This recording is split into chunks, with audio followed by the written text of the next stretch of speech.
Wait a minute. If it says okay, here we go. All right. You too. Man, I just had to get out of that. Get out here and get me some fresh air today. But I thought I'd just come down here and let y'all see um, what it looks like down here on the mall. This is as you can see, they ain't doing no shoveling, man. This at the Smithsonian. Man, look at that moon. Let's see, can I see that moon? There it is. Right there. This is what it looked like. So I said, well, let me come down here and show y'all some stuff so you can see, just how impactful this was. And this stuff here gonna be around until maybe March. This snow will be around probably until March, unless we get some real cold weather. It will be. Who is that? Hey, what's going on, man? I'm doing good. I just decided to come down here, get some fresh air, and show y'all some stuff and get a little exercise in too. And get me a little exercise in too. I got a chance to see the lay of the land because next week I'll be back out here. It'll be over 30. If it's below 30 degrees, I don't mess around with that. So it's got to be pretty. I could deal with 30, but when it started getting down in the 20s, as cold as it is like today, and just sitting, oh no, that's not for me. That's not for me. But hey, it could be worse. I look 45. Yeah, man, praise God, I just turned 73 on my birthday. I did. Live a good life. I mean, when you don't abuse yourself, man, you'll come out. You can, and then too, my mama always told me I was a late bloomer. She used to always say that, boy, you a late bloomer. I'm like, don't say that, mama. Yeah, yes, you are. You're a late bloomer. So that's why I look so good at this age. Because my mama always told me I was a late bloomer. See, when you bloom late, that means you look good late. Man, this wind is kind of biting out here, too. So, but just to show y'all, just to give you a little bit. See, this is what it's looking like right now. This is what it's looking like right now.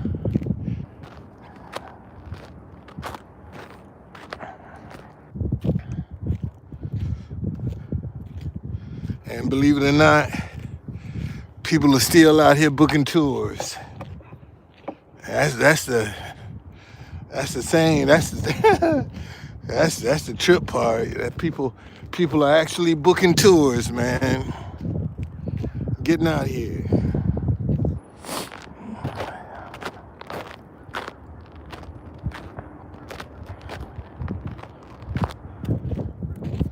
I can tell you it's cold out here though. That ain't no joke. It is indeed cold. I didn't come prepared for this. I should have had another coat on. Yep. I should have definitely had another coat on.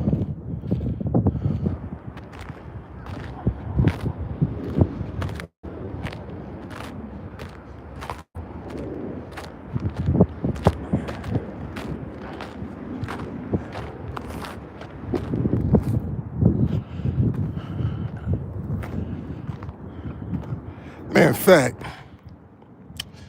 let me see. Do I want to? Yeah, let me get some walking in.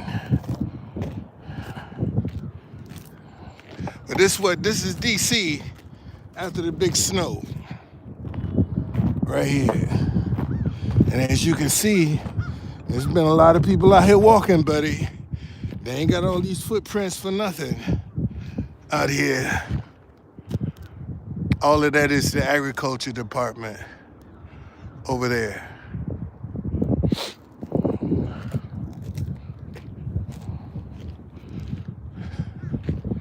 Of course, right here, this big bronze building, that's the Museum of African American History.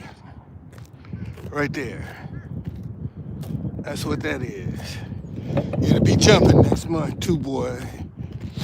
Black History Month. Yeah, everybody be filing up in there. Sure will.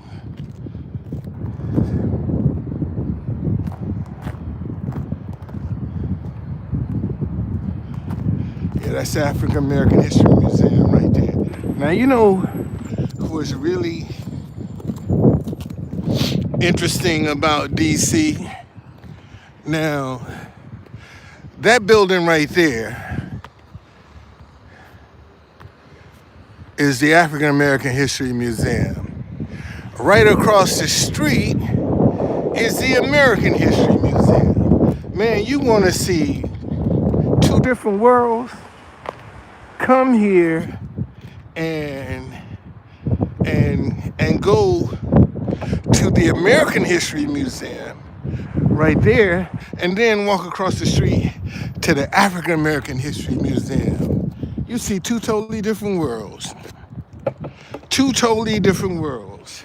Two totally different experiences. And, you know, some of it is ugly.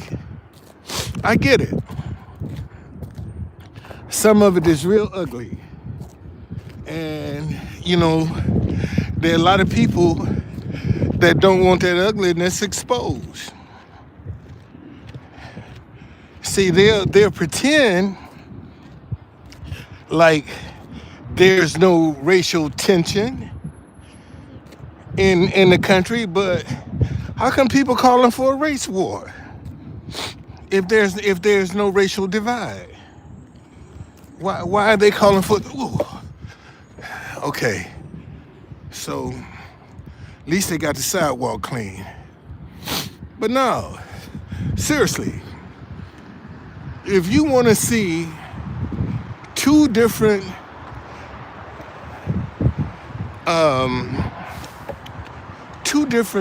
analogies of this country,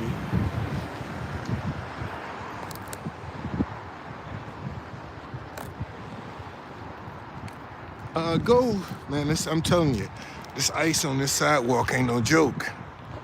Ain't no joke. Go. This is the American History Museum. Go there, and then come out and go into the African American History Museum. Man, you'll get an eye-opening experience about America. And let me show you.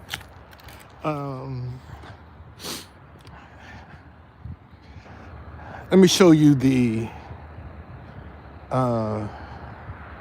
Man, I don't know if this is a good idea to be trying to walk on this ice, but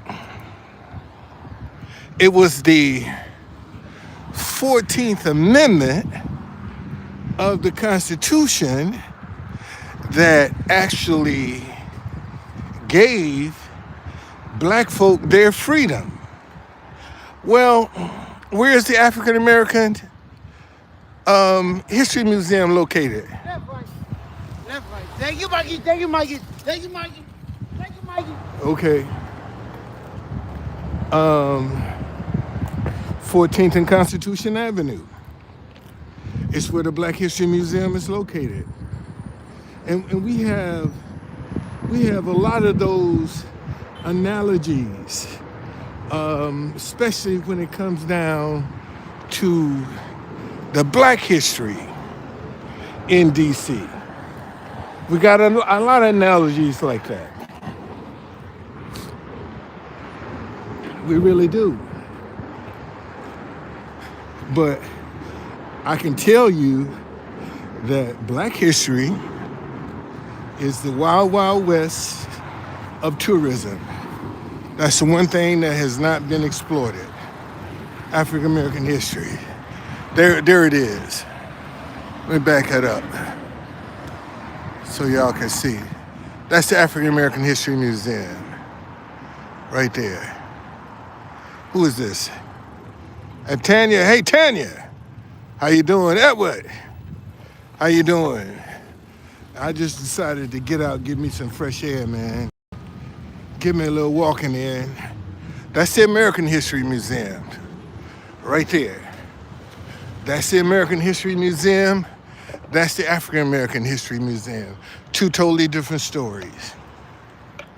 And I would recommend anybody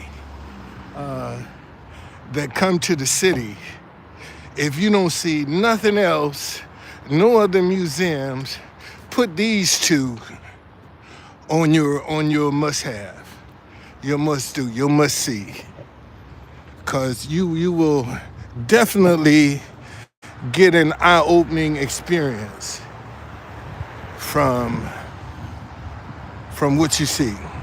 Definitely.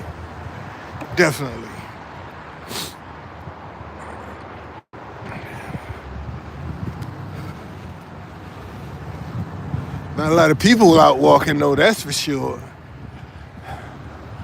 There's not a lot out. Tourism has been really impacted, especially in DC, being the nation's capital. And this is one of the reasons I kind of blame the people of the city, because we don't really know what we got. You know, people from all over the world want to come here and see this city. We should be the friendliest city in the world. Washington, D.C. should be the friendliest city in the world, because we got people coming here from all over the world, man. They're going to come and visit D.C. And we act like clowns. We acting crazy, scaring people away. You know, that's what we doing. Instead of being inviting and warm and you know, encouragement for people to come, man, we act like fools. We discourage people from coming here, because at one time we used to be the murder capital of the world. And see, and that's when people talk about, well, DC should have statehood. That's a lie. That's a lie from the pit of hell. If DC should have anything, we should not pay federal income taxes. If the people of DC didn't have to pay federal income taxes, man, you wouldn't have a house for sale in this city. It would become a city of the rich if they didn't have, because everybody and their mama. And we ain't but 10 by 10 square miles is all we are. 10, I used to, let me show y'all something. Back in the day when, cause they done changed the landscape, but they used to have a big tree just like this one on that side. And this is where Ike Fullwood, Sharon Pat Kelly was the mayor then, but right over on that corner, right there is where a white guy was getting jumped. The Ku Klux Klan came here, and this guy came and said, man, there's a skinhead under the tree. Get him out of here. And everybody started rushing the tree. And I was standing right here on the corner, and this white guy panicked, man. And they started beating on him, doing everything. And I said, man, y'all got the wrong guy. and this guy had a little baseball bat that he was just wailing on this guy. And I said, man, you a prisoner. You're a hostage in your own neighborhood. That man ain't done nothing to you. And he froze. And when he froze, I just picked the guy up and walked him out of the crowd. And then when I get him to the ambulance, he says, sir, I dropped my glasses. So I had to go back in the crowd and get his glasses for him. And to this day, never met him. Couldn't tell you who that guy was. Never met him. Never met him. Couldn't tell you who he was, but never met him. Never had the chance to meet him. But I can tell you one thing, I saved his life though. I sure did. And cause, when people say, well, why bother? But when you got an opportunity to do right by somebody, why not? When you got that opportunity to do right, why not, man? Why not try to help when you can? Because you don't know when you'll ever get that chance again. You don't know. So put some and let me tell y'all something. It's not easy doing things the right way because people really don't appreciate being positive. They have no appreciation for that. They could care less. And if me at 73 years, if I'm being treated that way, how you think they treating the young kids? Here's guy got his dog out. Man, if one of these dogs sit down on you, you got some problems. I ain't lying. How you doing, sir? That's the truth. If one of them sit down on you, buddy, that dog sit down on you, your ass got some problems. You got some serious problems. Now this is the Ronald Reagan building right here. There's a great food court down in the basement in this building where it used to be. I haven't been there in a minute, but I'm pretty sure it's still there because a lot of kids, a lot of buses pull up and they get off and go in. Of course, this is our district building. Oh, let me show you. Let me go around here and show y'all.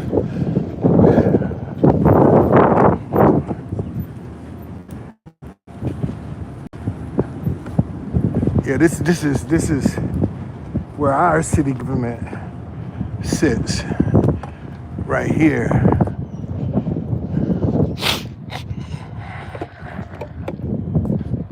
In this building.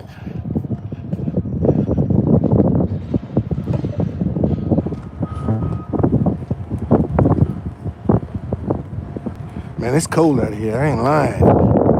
I think I'm gonna go. I think I'm gonna go get on the subway. My hands are cold.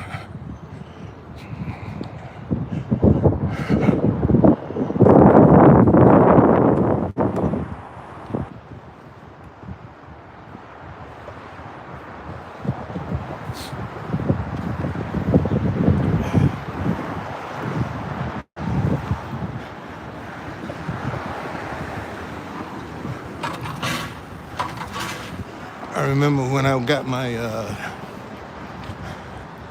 TSA pre-check back in 2020. I had to come down in this building right here. Matter of fact, the office is right over here on the corner. That's where I got. And it didn't take no time to get it. My daughter has been waiting now for months to get hers. I came in here, man. I got mine in a matter of weeks. It didn't take no time for me to get that TSA pre-check and global entry. I got both of them.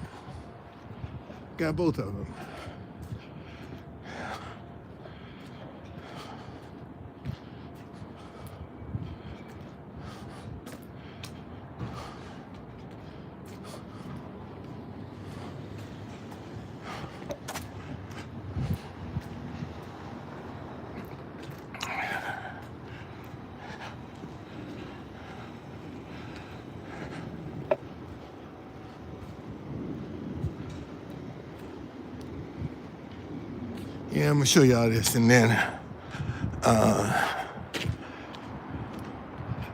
gonna head in because it is cold out here. I got enough walking in. I at least put in a mile, I'm sure.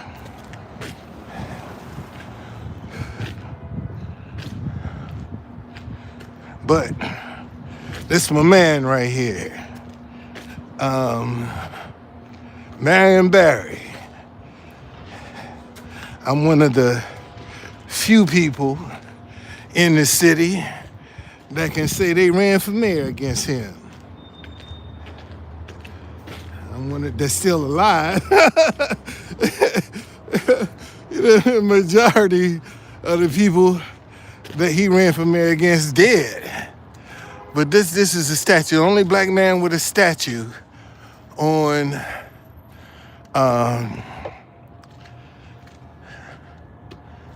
on Pennsylvania Avenue. The only one. And boy, I gotta tell you,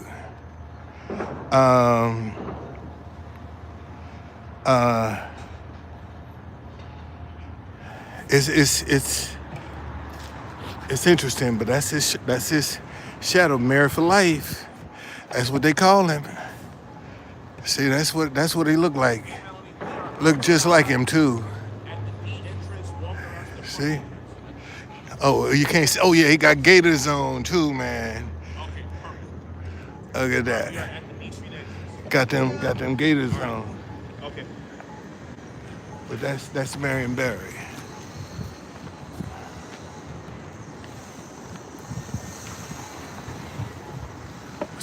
Let you see what it say on this side.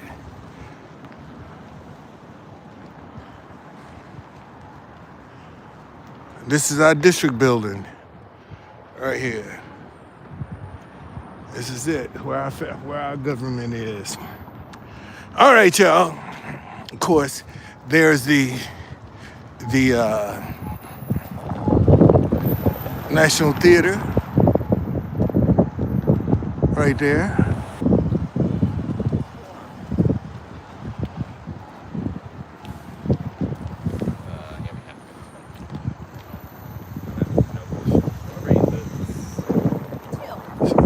This city has really changed in the 50 years that I've been here. This used to be a ghost town, man. Downtown was a ghost town. I'm serious. It's a ghost town. Nobody. And when the sun went down, there wasn't nobody down here. Nobody. I mean, it was just. Then development came.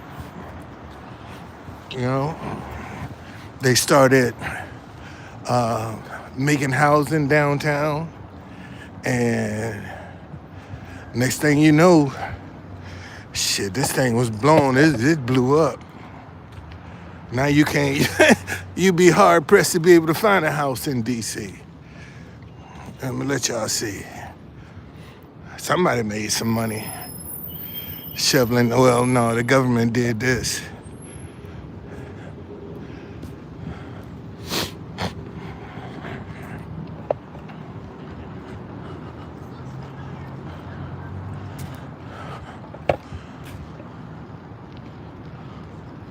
All right, y'all. I might be back later on today.